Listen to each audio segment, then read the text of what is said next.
La dame dit, lorsque les enfants commencent à faire 4 pattes, alléluia, ne les empêche pas d'aller vers où ils veulent aller. Mais c'est naturel, ce sont des enfants. C'est à toi, parents. C'est vrai que la pauvreté fait qu'on est dans un studio, donc c'est coincé.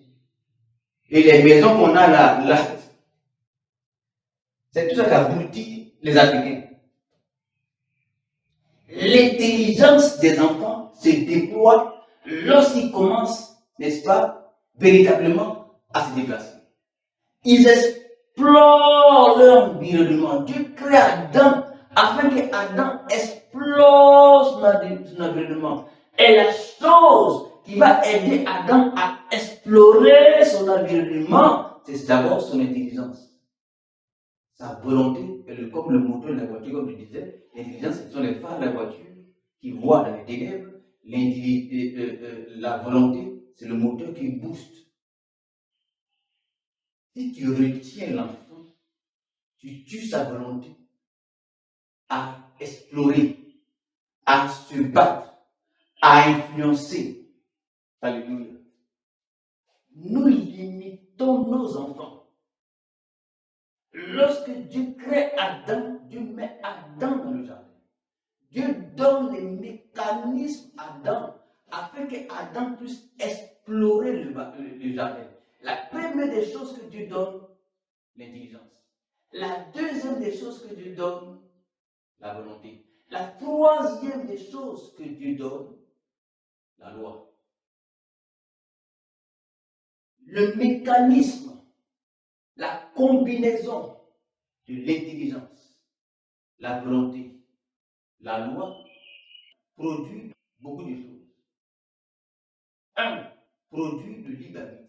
2. Produisent la conscience. 3. Ça produit la sagesse. 4. Ça produit l'obéissance. 5. Ça produit l'instruction, le savoir, donc la connaissance. C'est ça le lien d'Éden. Les gens laissent ça là, hein? Ils laissent ça. La pleine sagesse de Dieu laisse ça. Ils disent non. L'élément central, suprême, dans le jardin d'Éden, c'est le sexe de la femme. Ah, vous aussi. On reconnaît que le monde aujourd'hui tourne autour du sexe, c'est vrai, et de l'argent, c'est vrai. Mais prendre votre mentalité de sexe et mettre ça au milieu du jardin, c'est une abomination grave. Et vous mettez ça dans la tête des gens. Branham estime qu'il a fait une erreur. Il est mort, il est parti. Dans le jardin d'Éden, le sexe.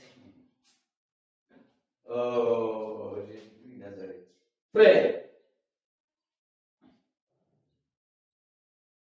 je ne dis pas ces choses par supériorité d'esprit. Non. Je dis tous les jours, je reconnais que je n'ai pas fait les grandes études. J'ai fait CM2. Je dis ça pour que vous compreniez que mon objectif, ce n'est pas de me glorifier.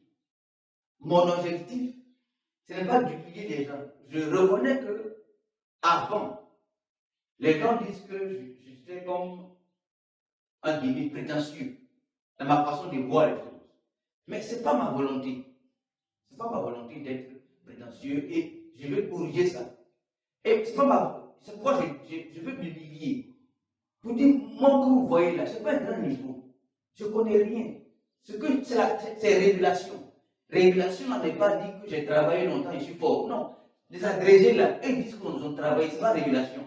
Moi là, ce n'est pas révélation, ce n'est pas travail. Je n'ai pas travaillé pour connaître ça. Je suis là, un jour, je connais. C'est-à-dire que j'étais en pleine adoration. Et Dieu me dit, je te parle. Je vais te parler. Je vais te parler.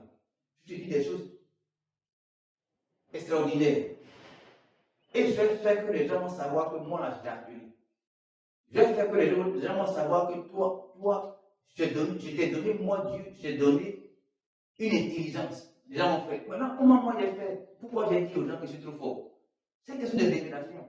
Maintenant, je suis éclairé. Comment les gens disent, j'ai un pan ou bien une partie. À travers cette partie que je vois là, quand je vois, c'est que ça là, c'est pas ça. C'est tout. Et c'est mon devoir de dire ça là, c'est pas ça. C'est pas ma prétention. Non, c'est pas mon objectif. Mon objectif, c'est d'éclairer. Non, si je dois éclairer, j'ai le devoir de dire ça, ça là. Je n'ai pas dit que c'est du diable, hein, mais ce n'est pas vraiment exact. Comme par exemple, l'adoration de la montagne. Je ne dis pas que c'est le diable, mais aujourd'hui, ce n'est pas vraiment ça. Je ne suis pas en train de dire que je suis plus fort que toi. C'est pas ça, c'est pas ça. Mais l'Africain, c'est difficile, souvent. Une fois que tu dis des choses qu'il ne dit pas, il te voit comme son ennemi. Il te voit comme son ennemi. Et puis, c'est comme tu l'humilies. Pourquoi toi, tu peux dire que ce qu'il dit là, c'est pas vrai? Aïe, il se sent humilié. Mais les Blancs ne font pas ça. C'est pourquoi ils avancent, ils dominent. Les Blancs créent un cadre pour confronter les intelligences. Paul est allé en Grèce, dans l'aréophage, il a fait ça. C'est-à-dire que c'est un travail de confronter les thèses et antithèses. Chez les Africains, une fois, j'étais avec un pasteur, parlait des choses comme ça, bon, c'était un aîné, j'étais avec lui, etc. Il dit non, voici, non, tu te poses à moi. Non, voici ce que je pense. Il dit non, comment je dis, quand tu dis ça? Et j'ai tellement eu ces difficultés-là, avec surtout les Africains. C'est-à-dire et puis surtout quand lui, il est âgé que toi, ou bien il est en avance, il est au plan spirituel, il est plus âgé que toi. Il ne faut pas dire autre chose. Dès que toi tu dis autre chose, surtout quand tu te vois comme petit, tu dis différemment, il est fâché, il ne va pas te dire mais il est fâché. Il ne va plus causer avec toi parce que toi, quand tu dis autre chose qui ne sait pas, c'est pas plus l'humilité en même temps. Mais ça, ce n'est pas l'humilité. C'est vrai que je comprends. L'apôtre Paul, il a fait quelque chose qui ne me plaît pas. Pierre, le général de Jésus, le général parmi les généraux, petit Paul, il pas de Paul, il reprend le général devant, et puis c'est bon, il faut reprendre le général devant. Le père spirituel, le père, l'apôtre, le bishop Pierre. Les gens là, tu vois les apôtres de Jean de Dieu, non, pas faire ça. Ça c'est pas nous, mais vraiment, comme tu es un père, je n'ai pas voulu faire ça. Pour moi, c'est la bonne image. Mais le gars, Paul, il a repris, c'est un enfant, il a repris le bishop devant tous les gens. C'est pas un mené scandale. C'est pas un mené scandale. Tellement que Pierre est non brisé. Tellement que c'est Jésus qui est lui. Il n'a pas fait de ces scandales. Quand Dieu appelle l'apôtre Paul, pendant 3 ans, Dieu lui parle et Dieu dit va maintenant vers les anciens. Quand lui il va, il dit Dieu m'a dit, il dit c'est par révélation, et puis lui il dit c'est par révélation. Comment toi tu vas chez les pères spirituels, tu dis non, c'est par révélation. Toi tu vas dire aujourd'hui, quand tu vas bien pasteur, tu dis non, ce que j'ai dit c'est par révélation. Il va te chasser, il va te chasser, il va te chasser. Ta révélation, voilà, et puis toi, allez-y. Que ce soit Dieu, c'est pas Dieu, lui s'en fout de ça. C'est que lui, c'est sur sa bouche, c'est la révélation qu'il a. Si les apôtres avaient fait ça, Pierre, Paul ne sera pas. Et Paul lui vient, il dit non, Jésus m'a dit, sur la rue de Damas, moi j'ai rencontré Jésus. Toi, dis ça à un pasteur aujourd'hui. En face spirituelle, tu viens, tu dis non, j'ai vu la révélation. Frère, que ça, il ne faut pas dire ça aujourd'hui. Nous, on a dit ça. On a marché seul, comme des lions sauvages, des ânes sauvages. Aujourd'hui, tu marches seul, tu meurs dans le désert du monde dans lequel nous sommes. Ils vont te chasser vite fait. C'est la voix seule du Père qui compte aujourd'hui. L'apôtre Paul, lui, vient et dit non, lui a eu Jésus, et puis il dit que non, que dans sa révélation à lui, païen et puis les juifs mangent ensemble. Tout est quitté où? Il dit on ne circoncis pas les païens. Les apôtres, les bishops, les 12 là, eux circoncis. Toi, tu viens aujourd'hui, on ne circoncis pas. Pourquoi? Dis-lui, c'est la révélation de Jésus. C'est parce que les gens étaient convertis. Les anciens, là, c'est pas qu'ils étaient convertis. Et ils étaient humbles. C'est parce que Dieu parlait en eux. Et le Saint-Esprit était réellement là. Et le Saint-Esprit regardait tout. Et la nuit, Jésus venait et dit non. Pierre, ce que l'enfant a dit là. Même souvent, s'il se comporte, laisse tomber. Pierre, matin, il laisse tomber. Parce qu'il est converti. Mais aujourd'hui, tu as venu faire ce que l'apôtre Paul a fait là. Toi, tu as venu faire ça. Aujourd'hui, non. On m'a dit que non, j'ai vu Jésus sur la route de Damas et il m'a dit et que c'est par la révélation de Jésus. Dans l'église de qui?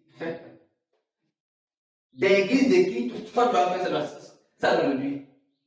Dans l'église de qui? Tu vas venir dire non, il faut laisser ça. Aujourd'hui, nous sommes dans des systèmes. L'église est un système plus compliqué que le monde. Ça fait plus de 20 ans, nous mettons 30, environ 30 ans ici dans ça. Je connais ça.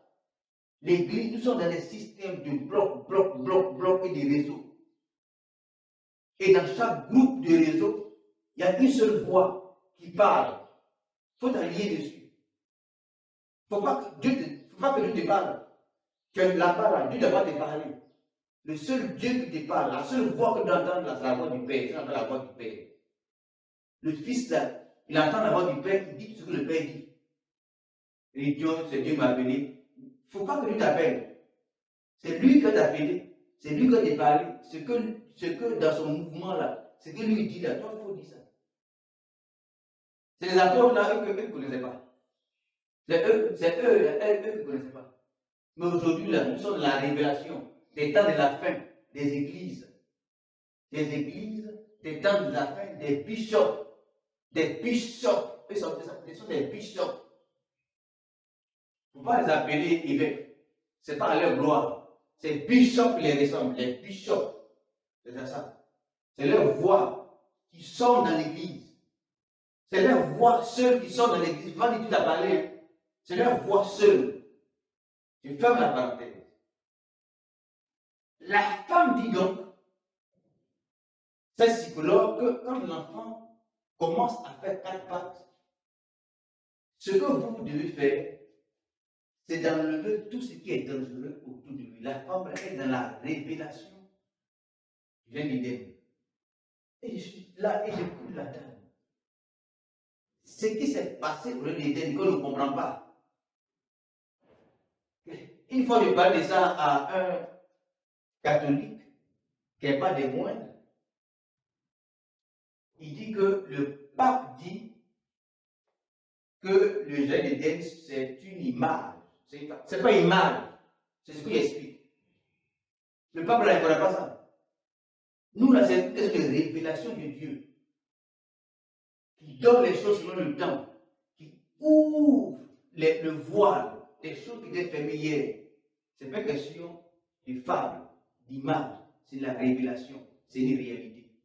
Dieu, quand il fait l'homme à son image, la ressemblance, c'est ce qui fonctionne en lui. L'image explique encore. La ressemblance, c'est l'intelligence qui donne l'homme à créer. La chute fait qu'on crée les petits portables, les petites voitures, les petits avions, les petits fusées pour aller dans la lune. Ça, c'est la chute. On n'a pas chuté là. On a créé des dimensions. Alléluia. Mais ce qu'on retient, l'homme a la capacité de créer. Les hommes ne créent pas, les animaux ne créent pas. Ils n'innovent pas, ils ne se développent pas, ils ne planifient pas, etc.